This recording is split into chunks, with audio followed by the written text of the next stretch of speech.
খালি মনের ভিতরে আফসোস হইতেছে, যদি আরেকবার সুযোগটা পাই, যায় সবাই মিলা দেখি কারা কত পারে, জোর দেখাই দিই, খালি এরকম ফিল হইতেছে।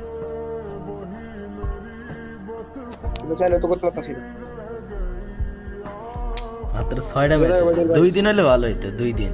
যাই হোক, আমরা আমাদের বেস্ট দিব, চেষ্টা করে যাব নেক্সটে, বাকিটা আল্লাহ ভরসা। এন্ড সবার কাছে আমি আবারও সরি বলতেছি, সরি বলা ছাড়া আমার কোনো রাস্তা নাই, এরকম কি বলবো, বলার মতো কিছু আছে? তুমি বলো।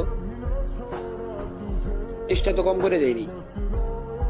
আর সবচেয়ে বেশি খারাপ লাগতেছে প্রান্ত দাদা, তাতে হচ্ছে ফ্লিকার ভাই আর সাথে ইসের জন্য। আমি নয় ক্রিয়েটর, আমি নয় বুঝাইতে পারতেছি, আমি নয় আবার ওই যে ওদিক দিয়ে একটা অ্যাওয়ার্ডও জিতে গেছি, কিন্তু দিন শেষে টিম যে একটা কষ্ট পাইছে। প্রান্ত দাদার ব্লেডের কথা ভাবলে আমার চোখে এখনো পানি আসতেছে। কি করার, আমার তো মন কিছু এগুলা নিয়ে আপাতত। ভাই তোমরা এই জিনিসটা নিয়ে ভাবা বাদ দিয়ে দাও, কালকে একটা ভিডিও বানাই শেয়ার করে দিব, কি কি হয়েছে দেখলেই তোমরা বুঝবা যে না কোন পরিস্থিতিতে আমরা ছিলাম।